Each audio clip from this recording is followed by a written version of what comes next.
తెలంగాణలో పార్టీ ఫిరాయించిన ఎమ్మెల్యేల అనర్హతలపై తెలంగాణ హైకోర్టు కీలక ఆదేశాలు ఇచ్చింది. స్పీకర్ 4 వారాల్లో నిర్ణయం తీసుకోవాలని హైకోర్టు ఆదేశాలు ఇచ్చింది. లేదంటే తామే సుమోటో కేసుగా తీసుకుని కేసును విచారిస్తామని స్పష్టం చేసింది. బీఆర్ఎస్ నుంచి కాంగ్రెస్ లో చేరిన ఎమ్మెల్యేలు దానం నాగేందర్, కడియం శ్రీహరి, తెల్లం వెంకట్రావులపై బీఆర్ఎస్ పార్టీ ఎమ్మెల్యేలు పాడి కౌశిక్ రెడ్డి, కేపీ వివేకానంద గౌడ్ హైకోర్టులో పిటిషన్లు దాఖలు చేశారు. పార్టీ ఫిరాయించిన వారిపై చట్ట ప్రకారం అనర్హత వేటు వేసేలా స్పీకర్ను ఆదేశించాలని పిటిషన్లో పేర్కొన్నారు. దానం నాగేందర్ పై అనర్హత వేటు వేయాలంటూ బీజేపీ ఎమ్మెల్యే మహేశ్వర్ రెడ్డి కూడా పిటిషన్ వేశారు. పార్టీ ఫిరాయించిన వారిపై 3 నెలల్లో అనర్హత వేటు వేయాలంటూ సుప్రీంకోర్టు ఆదేశాలు ఉన్నాయని, అయినా స్పీకర్ పట్టించుకోవట్లేదని పిటిషన్ల తరపు న్యాయవాది వెల్లడించారు.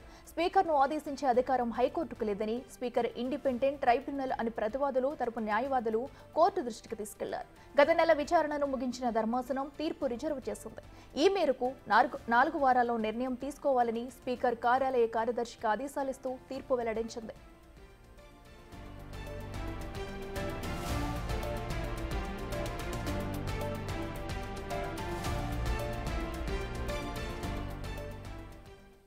మరోవైపు హైకోర్టు ఆదేశాలపై న్యాయ నిపుణులతో చర్చిస్తామని పార్టీ మారిన ఎమ్మెల్యేలు పేర్కొన్నారు. ఇదే అంశానికి సంబంధించి మరింత సమాచారం మా ప్రతినిధి సురేష్ లైవ్ లో అందిస్తారు. సురేష్, చెప్పండి.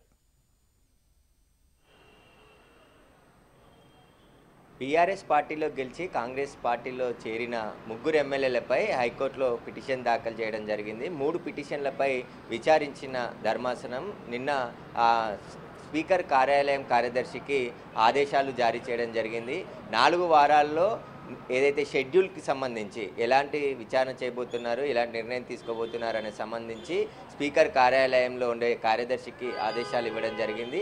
4 వారాల్లో నిర్ణయం తీసుకోకుంటే మళ్ళీ హైకోర్టు సుమోటోగా ఈ కేసును తీసుకొని విచారణ జరిపే ఆదేశాలు ఇస్తామని చెప్పేసి కూడా హెచ్చరించడం జరిగింది. కాబట్టి స్పీకర్ కార్యాలయం ఇప్పుడు 4 వారాల్లో ఎలాంటి నిర్ణయం తీసుకోబోతుంది, పార్టీ మారిన ఎమ్మెల్యేలకు సంబంధించి ఇటు పాడి కౌశిక్ రెడ్డి, అదేవిధంగా వివేకానంద, బీజేపీ ఎమ్మెల్యే మహేశ్వర్ రెడ్డి, 3 కూడా వీరిపై ఎవరైతే దానం నాగేందర్, కడియం శ్రీహరి, తెల్ల వెంకట్రావుపై అనర్హత వేటు వేయాలని చెప్పేసి కూడా పిటిషన్లు దాఖలు చేయడం జరిగింది. స్పీకర్ కార్యాలయానికి కూడా ఫిర్యాదు చేశాము, అక్కడ ఎలాంటి రెస్పాన్స్ లేకపోవడంతోనే మేము హైకోర్టుకు వచ్చామని చెప్పేసి కూడా వారు తెలపడం జరిగింది. కాబట్టి ఇప్పుడు గతంలో వివిధ రాష్ట్రాలకు సంబంధించిన హైకోర్టు జడ్జిమెంట్స్ని కూడా వాదనల సమయంలో వినిపించడం జరిగింది.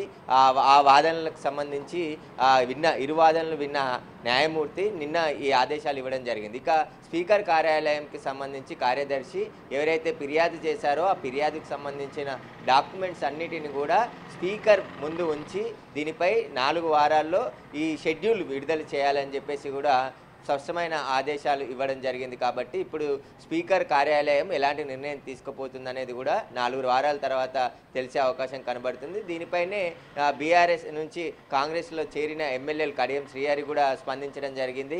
హైకోర్టు ఆదేశాలపై న్యాయ నిపుణులతో సలహాలు తీసుకొని ముందుకు వెళ్తామని చెప్పేసి కూడా చెప్పడం జరిగింది. కాబట్టి ఇప్పుడు హైకోర్టు పార్టీ మారిన ఎమ్మెల్యేలకు సంబంధించి స్పీకర్కి రాజ్యాంగ హోదా ఉంది, రాజ్యాంగబద్ధమైన పదవిలో ఉన్నాడు, వారికి ప్రత్యేక అధికారాలు ఉన్నాయి. కాబట్టి స్పీకర్ విషయంలో జోక్యం చేసుకోనప్పటికీ కార్యదర్శికి ఆదేశాలు ఇస్తున్నామని చెప్పేసి కూడా హైకోర్టు జడ్జి చెప్పడం జరిగింది. ఓకే, అయితే మరి పార్టీ మారిన ఎమ్మెల్యేలపై కూడా మరి స్పీకర్ అయితే చర్యలు తీసుకోవట్లేదంటూ కూడా మరి బీఆర్ఎస్ నేతలు అయితే అన్నట్లు కూడా మనకు తెలుస్తుంది. అయితే స్పీకర్ ఏకపక్షంగా వ్యవహరించే అవకాశం ఏమైనా ఉందంటారా? స్పీకర్కి విచక్షణ అధికారం ఉంటుంది, ఎందుకంటే రాజ్యాంగం కొన్ని హక్కులను కల్పించింది. కాబట్టి బద్ధమైన పదవిలో స్పీకర్ ఉన్నారు. ఆయన నిర్ణయం మేరకే పూర్తి అధికారం, ఆయన ఏ నిర్ణయం అయినా తీసుకునే అధికారం స్పీకర్కే ఉంటుంది ఎమ్మెల్యేల విషయంలో అని చెప్పేసి కూడా స్పష్టంగా కొంతమంది న్యాయవాదులు చెప్తున్నారు.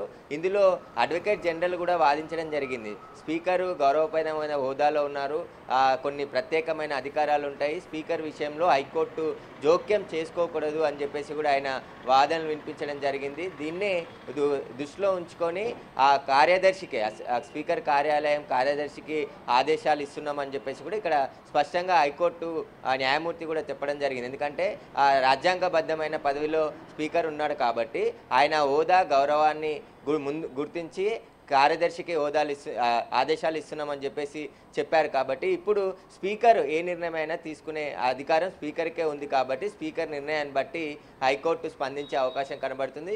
దీనికి ప్రాసెస్, ఎందుకంటే కంప్లైంట్ చేశారు ఎమ్మెల్యేలు, ఆ కంప్లైంట్ కాపీనే స్పీకర్కి అందించలేదు కార్యదర్శి అని చెప్పేసి 3 నెలల్లో అనర్హత వేటు వేయాల్సి ఉన్నప్పటికీ ఎలాంటి చర్యలు తీసుకోవట్లేదు అని చెప్పేసి కోర్టుకి మేము వచ్చి పిటిషన్ వేయాల్సి వచ్చిందని చెప్పేసి కూడా ప్రతివాదులు చెప్పారు. కాబట్టి దీనికి సంబంధించి ఇప్పుడు ఆ ప్రాసెస్ అంతా కూడా స్టార్ట్ చేయాలని చెప్పేసి హైకోర్టు ఆదేశాలు ఇచ్చింది. ఈ 4 వారాల్లో దాని షెడ్యూల్, ఎందుకంటే ఆ కంప్లైంట్ ఇచ్చారు కాబట్టి ఆ కంప్లైంట్కి సంబంధించిన వివరాలు, వాళ్ళ వాదనలు, వాటన్నిటిని కూడా స్పీకర్ ముందు ఉంచాలని చెప్పేసి కూడా కార్యదర్శికి ఆదేశాలు ఇవ్వడం జరిగింది.